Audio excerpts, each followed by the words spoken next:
আপনি সাক্ষী। এখন হাসপাতাল থেকে মায়া আউট আর এই মরিয়ম ইন। বাড়ির ভিতরে চোর ঢুকছিল।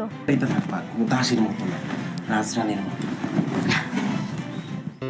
আসসালামু আলাইকুম viewers, welcome back to our channel. আজকে আমরা আলোচনা করব 17 নম্বর পর্বের পূর্ণ রিভিউ এবং 18 নম্বর পর্বই শেষ পর্ব হতে যাচ্ছে কিনা এবং কি কি ঘটতে পারে তার সম্ভাব্য ঘটনাবলী নিয়ে।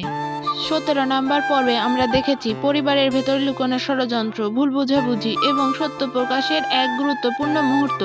জামাল অবশেষে বুঝতে পারে তার মায়ের মিথ্যা কথা এবং রোমানকে লুকিয়ে রাখা ঘটনা। সে সবার সামনে কঠিন সিদ্ধান্ত নেয়, মায়া তার স্ত্রী এবং সে তার সাথেই থাকবে। এই ঘোষণার মাধ্যমে সংসারের ভারসাম্য পুরোপুরি বদলে যায়। কিন্তু গল্পে আসে বড় ধাক্কা।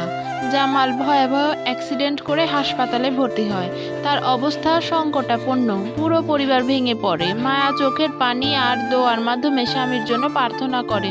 আর অন্যদিকে মরিয়ম ও কিছু লোক চুপিসারে নতুন পরিকল্পনা করতে থাকে। তারা চায় জামাল সুস্থ হলে তার মন পরিবর্তন করে দিতে। এদিকে চেয়ারম্যানের ষড়যন্ত্রের ইঙ্গিতও স্পষ্ট। টাকার লেনদেন, পরিকল্পিত হামলা, সব মিলিয়ে প্রশ্ন ওঠে, এটা কি সত্যিই দুর্ঘটনা নাকি সাজানো কিছু।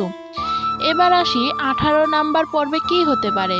18 নাম্বার পর্বে আমরা হয়তো দেখব জামালের জ্ঞান ফিরবে, কিন্তু সে কার কথা বিশ্বাস করবে? মায়ার নিঃস্বার্থ ভালোবাসা নাকি মরিয়মের সাজানো গল্প? এখানে বড় ধরনের এক আবেগঘন মুহূর্ত সংঘর্ষ হতে পারে। রোমান হয়তো সত্য স্বীকার করতে পারে। চেয়ারম্যানের পরিকল্পনাও ফাঁস হওয়ার সম্ভাবনা আছে। যদি জামাল পুরো সত্য জেনে যায় তাহলে পরিবারে বড় পরিবর্তন আসবে। হাসপাতালের ভেতরেও নতুন নাটকীয়তা দেখা যেতে পারে। মায়াকে সরিয়ে দেওয়ার চেষ্টা হতে পারে। মরিয়ম সুযোগ নিতে চাইবে জামালের দুর্বল মানসিক অবস্থার। এবার সবচেয়ে গুরুত্বপূর্ণ প্রশ্ন, 18 নম্বর পর্ব কি শেষ পর্ব? বর্তমান গল্পের ধারা দেখে মনে হচ্ছে এটি এখনো শেষ হচ্ছে না। অনেক রহস্য এখনো বাকি, অনেক হিসাব মেলানো বাকি। তাই ধারণা করা যায় 18 নম্বর পর্ব হবে আরো বড় ক্লাইম্যাক্সের প্রস্তুতি।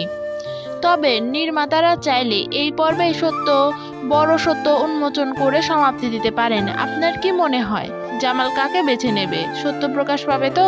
ভিডিওটি ভালো লাগলে লাইক দিন, চ্যানেলটি সাবস্ক্রাইব করুন এবং পাশে থাকুন পরবর্তী পর্বের আপডেট পেতে। আসসালামু আলাইকুম।